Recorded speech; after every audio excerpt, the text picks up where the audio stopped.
Kuat Ma'ruf dan Ricky Rizal dituntut 8 tahun penjara. Jaksa, bukan pelecehan, tapi perselingkuhan Putri dan Brigadir J.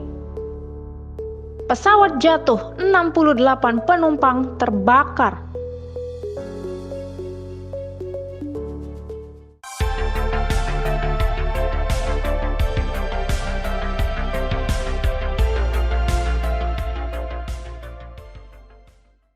Halo Sobat Forum Keadilan, bersama saya Puspita Chandra Dewi. Inilah Forum hari ini.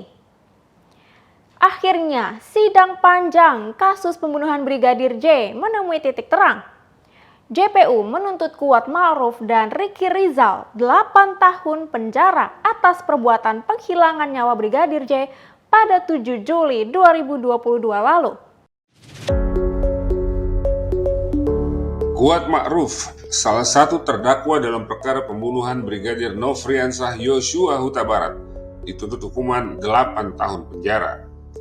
Jaksa meyakini Kuat bersama Ferdi Sambo dan kawan-kawan telah melakukan pembunuhan berencana terhadap Yosua.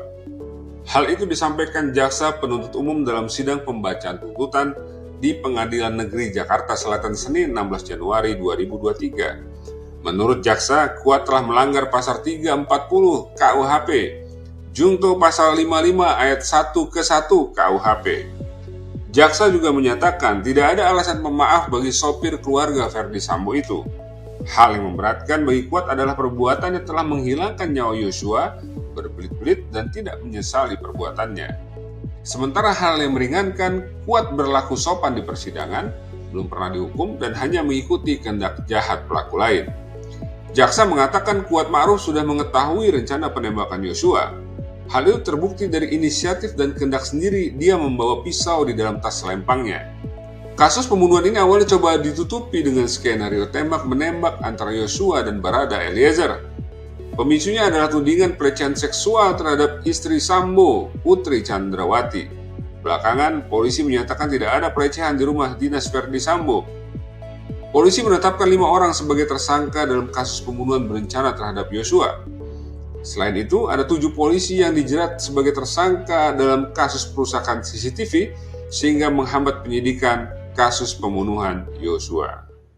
8 tahun dikurangi selama terdakwa menjalani tahanan sementara dengan perintah terdakwa tetap ditahan. Ricky Rizal atau Bribka RR dituntut 8 tahun penjara atas pembunuhan berencana terhadap Brigadir Yosua Huta Barat. Amar tuntutan dibacakan oleh jaksa penuntut umum dalam sidang pembacaan tuntutan di Pengadilan Negeri Jakarta Selatan pada Senin 16 Januari 2023. Ricky dikenakan pasal 340 KUHP junto pasal 55 ayat 1 ke 1 KUHP dengan tuntutan bersalah atas merampas nyawa orang lain yang direncanakan terlebih dahulu. Tidak ditemukan hal-hal yang dapat membebaskan dan alasan-alasan pemaaf atas perbuatan Ricky Rizal. Jaksa menjelaskan hal yang memberatkan Ricky, yakni perbuatannya yang mengakibatkan nyawa Brigadir Yosua Huta Barat hilang dan menjadi duka mendalam bagi keluarga. Ricky juga berbelit-belit dan tidak mengakui perbuatannya di persidangan. Sementara hal yang meringankan, Ricky merupakan tulang punggung keluarga dan memiliki anak-anak yang masih kecil sehingga masih membutuhkan bimbingan seorang ayah. Berdasarkan hal-hal tersebut, Ricky Rizal dinyatakan bersalah dan menerima hukuman 8 tahun penjara. Tim penasihat hukum yang kami hormati. Dari uraian-uraian tersebut di atas, maka kami penuntut umum berkesimpulan bahwa perbuatan terdakwa Ricky Rizal Wibowo telah terbukti secara sah dan meyakinkan serta telah memenuhi rumusan-rumusan perbuatan pidana pembunuhan berencana sebagaimana yang telah didakwakan dalam dakwaan pasal 340 KUHP junto pasal 55 ayat 1 ke 1 KUHP. Bahwa sepanjang pemeriksaan di persidangan telah didapat fakta-fakta kesalahan terdakwa. Kemudian dari fakta-fakta tersebut tidak terdapat adanya hal-hal yang dapat membebaskan terdakwa dari pertanggungjawaban pidana ataupun tidak ditemukan adanya alasan-alasan pemaaf maupun alasan-alasan pembenar atas perbuatan terdakwa. Oleh sebab itu, terhadap perbuatan terdakwa tersebut, maka terdakwa wajib mempertanggungjawabkan Dan untuk itu terdakwa harus dijatuhi hukuman yang setimpal dengan perbuatannya. Sebelum kami sampai pada tuntutan pidana atas diri terdakwa, kami selaku jaksa penuntut umum dalam perkara ini wajib pula mempertimbangkan hal-hal yang kami jadikan sebagai pertimbangan mengajukan tuntutan pidana, yaitu hal yang memberatkan. Perbuatan terdakwa mengakibatkan hilangnya nyawa korban Nofriansah Yosua Huta Barat dan duka yang mendalam bagi keluarganya. Terdakwa berbelit-belit dan tidak mengakui perbuatannya dan memberikan keterangan di persidangan. Perbuatan terdakwa tidak sepantasnya dilakukan dalam kehidupannya sebagai aparatur penegak hukum. Hal yang meringankan, terdakwa berusia muda dan masih bisa diharapkan untuk memperbaiki perilakunya. Terdakwa sebagai tulang punggung keluarga dalam mencari nafkah. Terdakwa masih mempunyai anak-anak yang masih kecil dan membutuhkan bimbingan seorang ayah. Berdasarkan uraian-uraian tersebut di atas, maka kami jaksa penuntut umum dalam perkara ini menuntut supaya Majelis Hakim Pengadilan Negeri Jakarta Selatan yang memeriksa dan mengadili perkara ini memutuskan: 1. Menyatakan terdakwa Ricky Rizal Wibowo terbukti bersalah melakukan tindak pidana turut serta melakukan pembunuhan yang direncanakan terlebih dahulu, sebagaimana diatur dan diancam pidana dalam dakwaan primer pasal 340 KUHP junto pasal 55 ayat 1 ke 1 KUHP. 2. Menjatuhkan pidana terhadap terdakwa Ricky Rizal Wibowo dengan pidana penjara selama 8 tahun dikurangi selama terdakwa menjalani tahanan sementara dengan perintah terdakwa tetap ditahan. Menyatakan barang bukti berupa mulai huruf A sampai dengan huruf I dikembalikan kepada JPU untuk dipergunakan dalam perkara atas nama terdakwa Ferdi Sambo, SH, SIK, MH. 4. Menetapkan supaya terdakwa dibebani membayar biaya perkara sebesar Rp5.000. Demikian tuntutan pidana ini kami bacakan dan diserahkan dalam sidang hari ini, Senin tanggal 16 Januari 2023. Semoga Tuhan Yang Maha Kuasa memberikan kekuatan lahir dan batin kepada kita semua dalam melaksanakan penegakan hukum. Jaksa Penuntut Umum Rudi Irmawan, SHMH. Terima kasih. Jaksa Penuntut Umum memberikan kesimpulan tentang peristiwa yang terjadi di Magelang terhadap Putri Chandrawati. Bukan pelecehan seksual, tapi perselingkuhan. Melainkan perselingkuhan antara saksi Putri Chandrawati dan korban Nofriansah Yosua Huta Barat. Jaksa Penuntut Umum menyebut peristiwa yang terjadi di Magelang pada 7 Juli 2022 bukan pelecehan seksual, melainkan perselingkuhan. Hal ini disampaikan oleh JPU saat membacakan tuntutan terdakwa Kuat Ma'ruf di Pengadilan Negeri Jakarta Selatan pada Senin 16 Januari 2023. JPU menyampaikan bahwa peristiwa di Magelang adalah perselingkuhan yang terjadi antara Brigadir Yosua Huta Barat dan Putri Chandrawati, bukan pelecehan seksual. Hal ini didasari oleh keterangan Putri yang tidak sesuai dengan keterangan saksi lain. Dalam keterangan yang diberikan Baradae dan asisten rumah tangga Sambo, yakni Susi, mereka tidak mengetahui adanya pelecehan seksual di Magelang. Selain itu, dari hasil tes poligraf, Putri terindikasi berbohong ketika ditanya mengenai perselingkuhan dengan Yosua di Magelang. Putri Chandrawati juga tidak melakukan pemeriksaan diri ke dokter atau melakukan visum setelah peristiwa tersebut. Keterangan ahli yang mengatakan ada kesimpulan terkait peristiwa kekerasan seksual yang dialami oleh Putri Chandrawati bersesuaian dengan indikator dengan keterangan kredibel yang disesuaikan dengan kredibilitas asesmen dalam berbagai riset.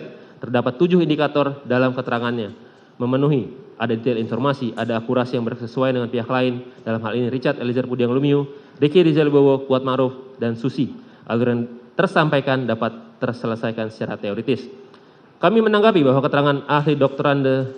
Reni Kusumawardani terkait dengan kekerasan seksual yang dialami oleh saksi Putri Chandrawati bertentangan dengan keterangan ahli lain yang telah diambil sumpahnya dalam persidangan sebagai berikut.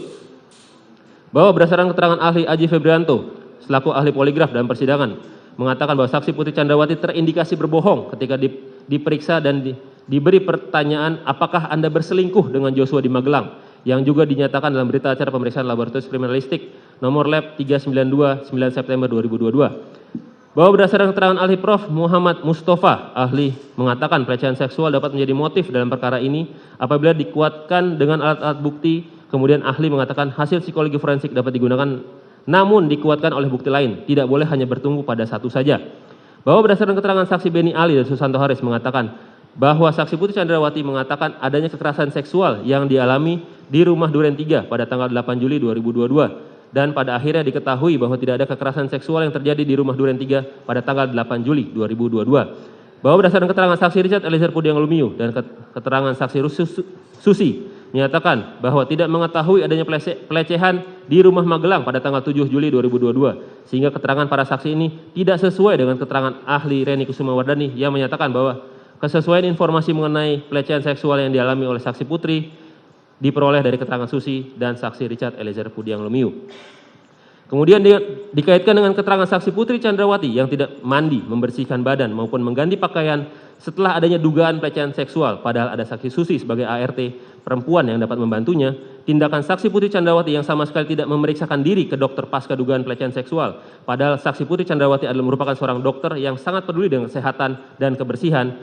Adanya inisiatif dari saksi Putri Chandrawati yang masih meminta dan bertemu untuk berbicara dengan korban selama 10-15 menit dalam kamar tertutup setelah dugaan pelecehan. Tidak adanya tindakan saksi Ferdi Sambo meminta visum padahal saksi Ferdi Sambo sudah berpengalaman puluhan tahun sebagai penyidik, dan tindakan saksi Ferdi Sambo yang membiarkan saksi Putri Chandrawati dan korban berada dalam satu rombongan dan satu mobil yang sama untuk isoman di Duren 3, serta keterangan terdakwa Kuat Ma'ruf terkait duri dalam rumah tangga sehingga dapat disimpulkan tidak terjadi pelecehan pada tanggal 7 Juli 2022 di Magelang, melainkan perselingkuhan antara saksi Putri Chandrawati dan korban Nofriansyah Yosua Huta Barat.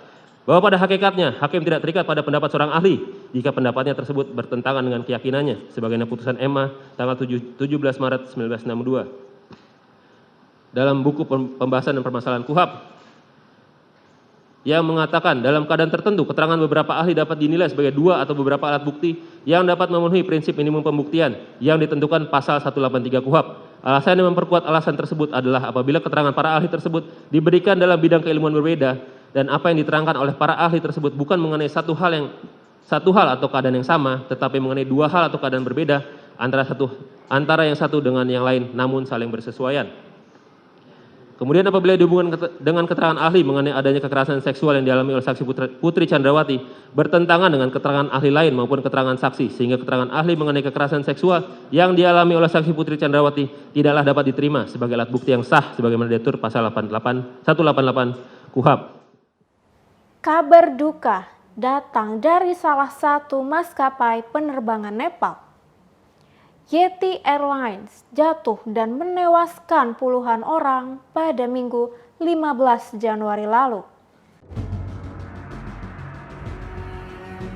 Sedikitnya 68 orang tewas terbakar saat pesawat yang mengangkut 72 penumpang milik Yeti Airlines jatuh di Nepal Minggu 15 Januari 2023. Pesawat tersebut sedang terbang ke Pokhara dari Kathmandu. Jatuhnya pesawat itu di antara bandara Pokhara lama dan baru.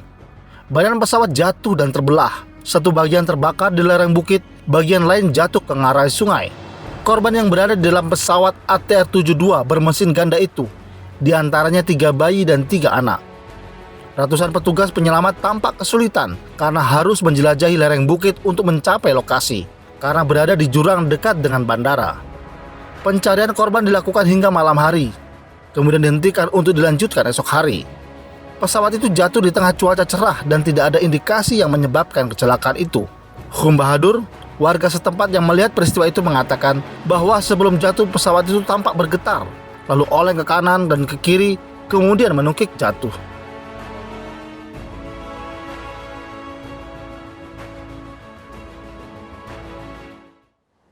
Setelah komunitas Moge, komunitas rakyat pengendara kendaraan bermotor roda 2 Indonesia juga ingin masuk jalan tol.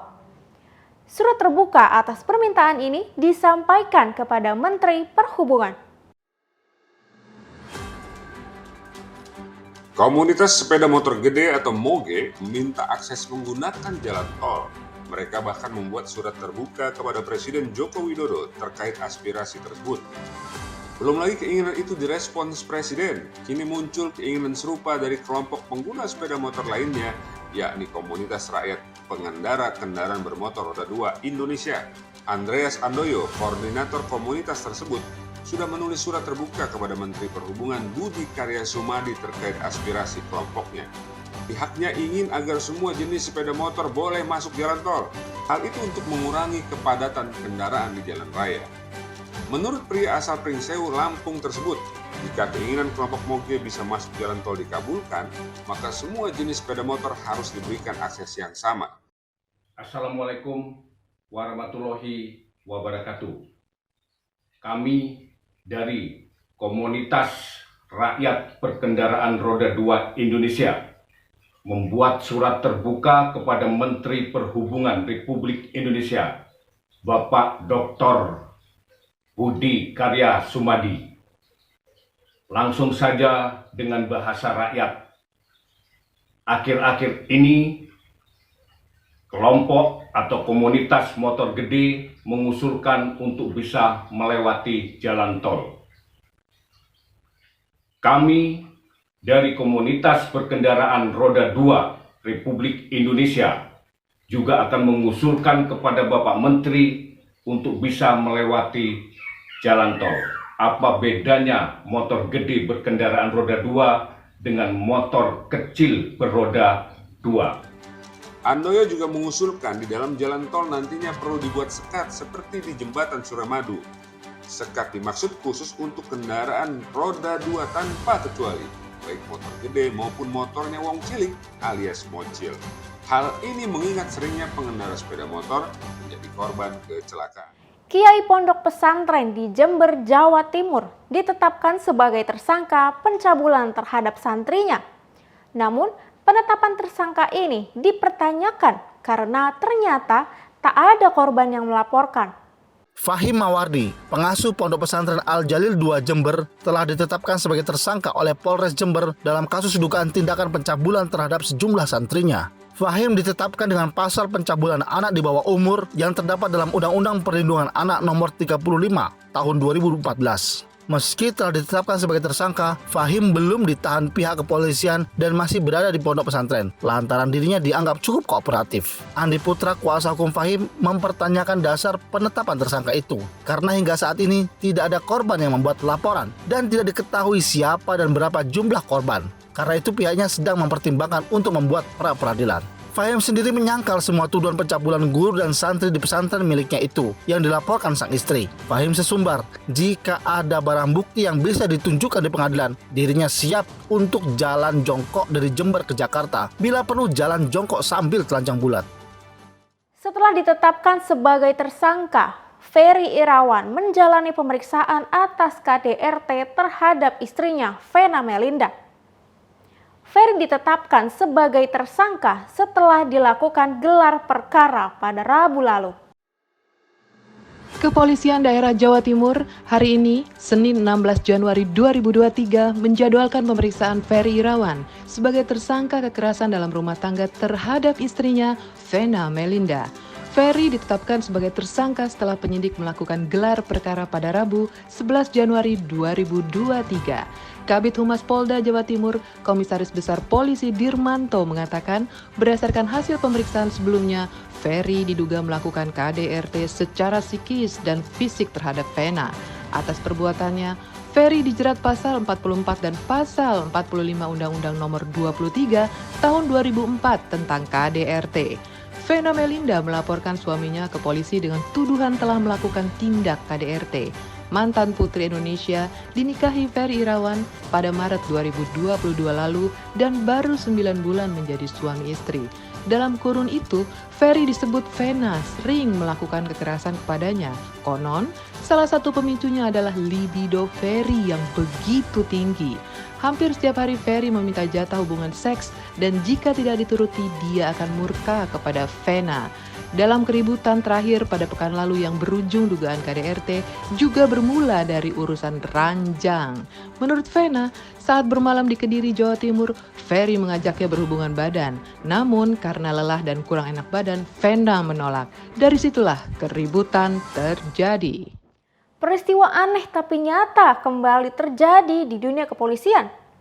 Seorang polisi mencuri motor rekannya yang sesama polisi di kantor polisi. Seorang anggota polisi mencuri motor temannya yang polisi di kantor polisi dan ujungnya disidang sesama polisi pada Sabtu 14 Januari 2023 lalu. Pelaku berinisial R, anggota Patwal Pimpinan Polres Sidoarjo ini telah melarikan motor Yamaha NMAX milik temannya pada 6 Desember 2022 lalu. Motor itu digasak di parkiran Masjid Mapolsekta Sidoarjo pukul 6 pagi. Korban yang sedang piket kaget motornya telah raib, padahal terkunci stang dan tertutup kuncinya.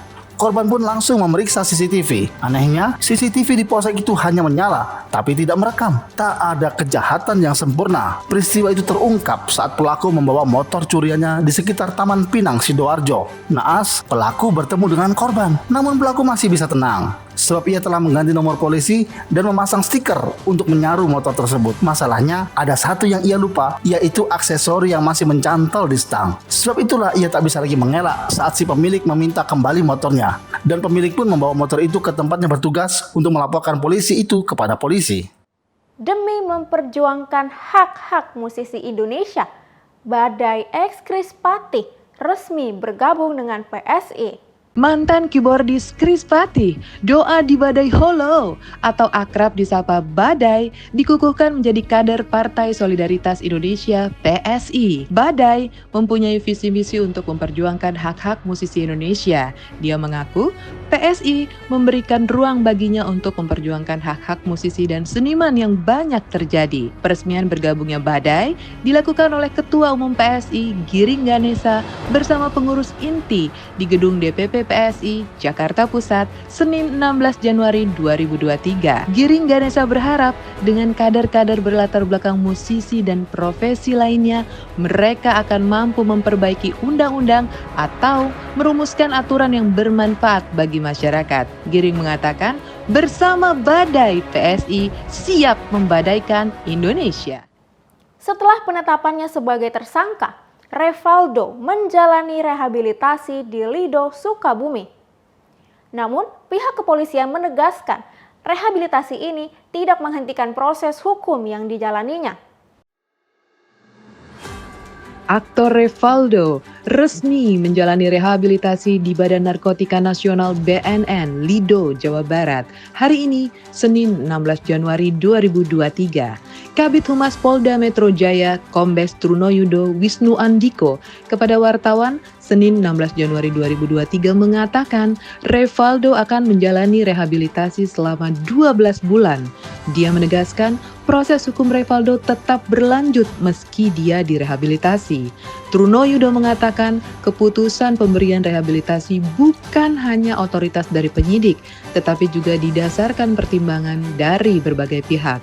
Revaldo merupakan residivis kasus narkoba pada 2006 dan 2010. Namun, bintang sinetron Ada Apa Dengan Cinta itu belum pernah menjalani rehabilitasi dalam 2 kasus tersebut. Terbaru, Revaldo ditangkap di apartemen di kawasan Cempaka Putih, Jakarta Pusat pada Rabu 11 Januari 2023. Dari lokasi, polisi menemukan sejumlah barang bukti narkoba dari sabu hingga ganja. Kabar mengejutkan datang dari The Blues yang menggait Mikhailo Mudryk. Si Neymar dari Ukraina ini akhirnya melabuhkan dirinya pada Chelsea, bukan Arsenal.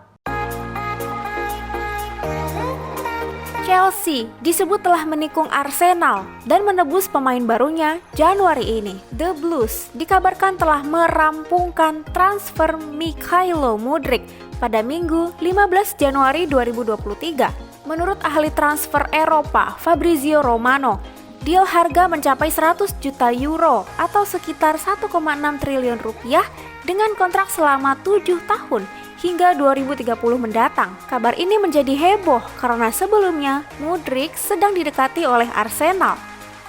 Mikhailo Petrovic Mudryk mengawali debutnya pada 2018 dan sempat dipinjamkan di dua klub berbeda, yakni Arsenal Kiev dan Desna Chernihiv. Dia merupakan jebolan dari Akademi Shakhtar. Pria yang lahir di kota Krasnoyarsk, Ukraina pada 5 Januari 2001 ini berposisi sebagai winger kiri dan memiliki kaki kanan sebagai kaki terkuatnya. Pada musim ini, Mudryk telah mengantongi 10 gol dan 8 assist dari 24 pertandingan dengan timnas Ukraina. Mudryk dikenal dengan julukan Neymar dari Ukraina karena gaya bermainnya yang mirip dengan pemain Brazil tersebut.